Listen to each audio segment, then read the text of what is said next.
अब से 10 साल पहले लगभग 15 अगस्त 2014 में गवर्नमेंट की तरफ से एक योजना को शुरू किया गया था जिसका नाम है जन धन योजना। इस योजना के अंतर्गत गवर्नमेंट का मकसद यह था कि ऑल ओवर इंडिया में गांव-गांव में घर घर में बैंकिंग सर्विसेज पहुंचनी चाहिए और जितने भी लोगों के खाते ओपन नहीं है, जो लोग अब से 10 साल पहले ये जानते ही नहीं थे कि बैंक अकाउंट क्या होता है, क्या उनका भी कोई अकाउंट होना चाहिए, वो अपनी सेविंग को कहां कर सकते हैं और कैसे कैसे कर सकते हैं, तो इस समस्या का समाधान करने के लिए गवर्नमेंट की तरफ से जनधन योजना को शुरू किया गया था, जिसका लाभ आज की डेट में करोड़ों लोग अकाउंट को ओपन कराकर ले रहे हैं। इस योजना को शुरू करने का मोटिव गवर्नमेंट का सिर्फ इतना नहीं था कि घर घर बैंकिंग सर्विसेज पहुंचानी है, इसके साथ में इसके पीछे की एक बहुत बड़ी वजह यह भी है कि जितनी भी सरकारी योजनाएं होती थी उन सभी योजना का जो भी बेनिफिट मिलना होता था पब्लिक को, जो पैसा उनके अकाउंट में गवर्नमेंट की तरफ से भेजा जाना होता था, वो उनको सही तरीके से पूरा पैसा नहीं मिल पा रहा था, जिसकी वजह से इस योजना के अंतर्गत जितने भी लोगों ने अपने अकाउंट्स को ओपन करा रखे थे, गवर्नमेंट का यह भी कहना था कि अगर आप जनधन योजना के अंतर्गत अपने अकाउंट को ओपन कराते हैं तो यहाँ पर इसके माध्यम से आपकी सब्सिडी का पैसा है, आपकी पेंशन का पैसा है, आपकी स्कॉलरशिप है, ये गवर्नमेंट की किसी भी स्कीम जो भी पैसा आप लेना चाह रहे हैं और आपको नहीं मिल पा रहा है, तो जनधन अकाउंट को ओपन कराने के बाद इसके सीधे डायरेक्ट बेनिफिट आपके अकाउंट में भेजे जाएंगे। यह भी एक सबसे बड़ा उद्देश्य था इस योजना को शुरू कराने का। तो आज की इस वीडियो में हम आपको बताने वाले हैं कि अगर आप जनधन अकाउंट को ओपन कराते हैं तो आपको यह अकाउंट क्यों ओपन कराना चाहिए,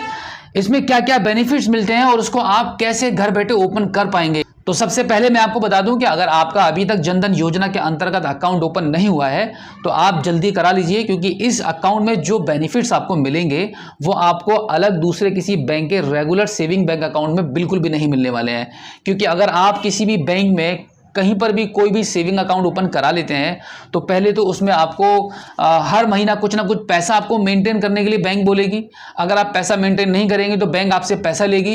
एसएमएस का चार्ज उसमें लगेगा, डेबिट कार्ड का चार्ज लगेगा, क्रेडिट कार्ड लेंगे तो उसका चार्ज लगेगा, साथ ही साथ में नेट बैंकिंग अगर यूज़ करना चाहेंगे तो उसका बैंक अलग से चार्ज लेगी। इसी के साथ में जितनी भी सर्विसेज का आप यूज़ करेंगे बैंक से, उन सभी सर्विसेज का कुछ ना कुछ आपको हर साल पे करना पड़ता है। अगर मैं टोटल बात करूं तो 1000 से लेकर 1500 रुपए तक का आपका खर्चा हर साल बैंक अकाउंट से बैंक आपके खाते से काट लेती है, जो कि आपका व्यर्थ में जाता है। आपका कोई भी बेनिफिट, कोई भी फायदा ऐसा नहीं हो पाता है जिससे कि आपके अकाउंट से पैसा कटा उसका कुछ ना कुछ तो बेनिफिट आपको मिल पाए। लेकिन अगर आप यहीं पर किसी भी सरकारी बैंक में जनधन योजना के अंतर्गत एक जीरो बैलेंस अकाउंट को ओपन करा लेते हैं तो बहुत बड़े बड़े बेनिफिट आपको मिलते हैं। सबसे पहला तो बेनिफिट यही रहेगा कि आपका अकाउंट बिल्कुल फ्री ऑफ कॉस्ट खुलेगा, खाता खुलवाने का कोई भी आपसे चार्जेस नहीं लगेगा। दूसरा रहेगा कि ये अकाउंट आपका जीरो बैलेंस होगा। आपका मंथली कोई भी रेंट, कोई भी चार्जेस, कोई भी मेंटेनेंस करने के लिए कोई भी मेंटेनेंस बैलेंस चार्जेस आपसे नहीं कटेगा। साथ ही साथ में आपको बता दूं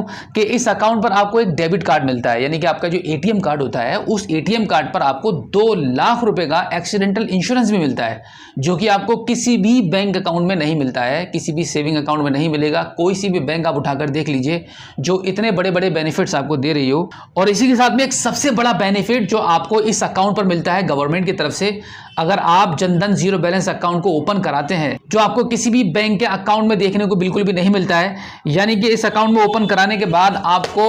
10,000 रुपए का एक ओडी फैसिलिटी मिलती है। अगर आपको कभी पैसों की जरूरत पड़ती है, आप कोई छोटा मोटा धंधा, कोई छोटा मोटा बिजनेस करना चाहते हैं, या फिर आप कोई अभी कारोबार कर रहे हैं हल्का फुल्का जिसमें आपको छोटे मोटे पैसे की जरूरत है, अगर आप कहीं किसी से मांगने जाते हैं, अगर आप कहीं रिलेटिव में मांगेंगे तो सबसे पहले आपको ना सुनने के लिए मिलेगा, क्योंकि आप जब पैसा किसी से मांगते हैं तो पैसा आपको नहीं मिलेगा। पैसा सिर्फ उसी को मिलता है जिसके पास ऑलरेडी पैसा होता है। तो आपके पास पैसा है ही नहीं तो मांगने से आपको कहीं पैसा नहीं मिलेगा। अगर आप कहीं किसी प्राइवेट कंपनी से आधार या पैन कार्ड पर लोन लेते हैं, 10,000 रुपए का लोन लेने पर कम से कम आपको 30,000 रुपए पेनल्टी, चार्जेस, इंटरेस्ट, पता नहीं क्या क्या आपको पे करना पड़ेगा जब तक आप वापस नहीं करेंगे। अगर आप इस अकाउंट को ओपन करा लेते हैं तो 6 महीना इस अकाउंट को सही से चलाने के बाद, कुछ पैसा इसमें मेंटेन रखने के बाद, अगर आप बैंक को रिक्वेस्ट करेंगे कि भाई ओडी फैसिलिटी का आप यूज करना चाहते हैं, जिसके माध्यम से आपको 10,000 रुपया डायरेक्टली बैंक आपके अकाउंट में क्रेडिट कर देगा और उस पैसे का आप यूज कर सकते हैं। उस पर ना तो आपसे कोई इंटरेस्ट लगेगा, ना कोई चार्ज लगेगा, ना कोई पेनल्टी लगेगी।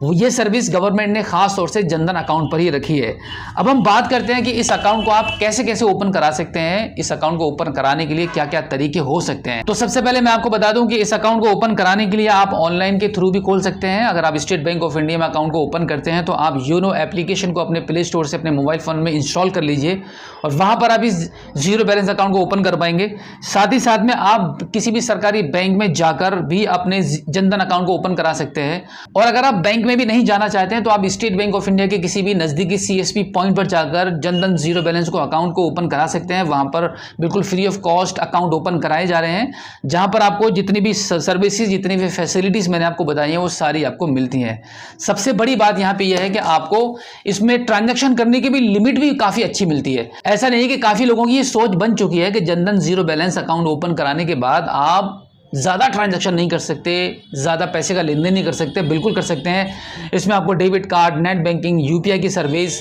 एटीएम कार्ड की सर्विस, सारा कुछ, सारी फैसिलिटीज़ आपको मिलती हैं। अगर आप बिना बैंक जाए किसी भी सीएसपी पॉइंट के माध्यम से भी अगर आप डेली पैसा निकालेंगे तो कम से कम 60,000 रुपये से लेकर 90,000 रुपये तक का डेली ट्रांजैक्शन कर सकते हैं। और इस अकाउंट में लगभग मैं आपको बता दूं 5 लाख रुपए तक का आपका बैलेंस भी सेव करके रख सकते हैं। कोई समस्या नहीं आएगी, कोई प्रॉब्लम नहीं आएगी। बहुत ही अच्छी फैसिलिटीज़ आपको इसमें मिलती हैं। तो उम्मीद करता हूं कि आज की इस वीडियो में जो जानकारी मैंने आपको दी है, आई होप आपको काफ़ी अच्छी लगी होगी। अगर आप पहली बार हमारे स्मार्ट शॉप यूट्यूब चैनल पर आए हैं और अभी तक आपने हमें सब्सक्राइब नहीं किया है तो प्लीज़ एक बार सब्सक्राइब जरूर कीजिए और बेल आइकन को भी प्रेस कीजिएगा। तो चलिए दोस्तों, मिलते हैं आपसे किसी और एक अगली वीडियो में एक नई जानकारी के साथ, एक नई अपडेट के साथ और एक नए जोश के साथ। तब तक के लिए जय हिंद।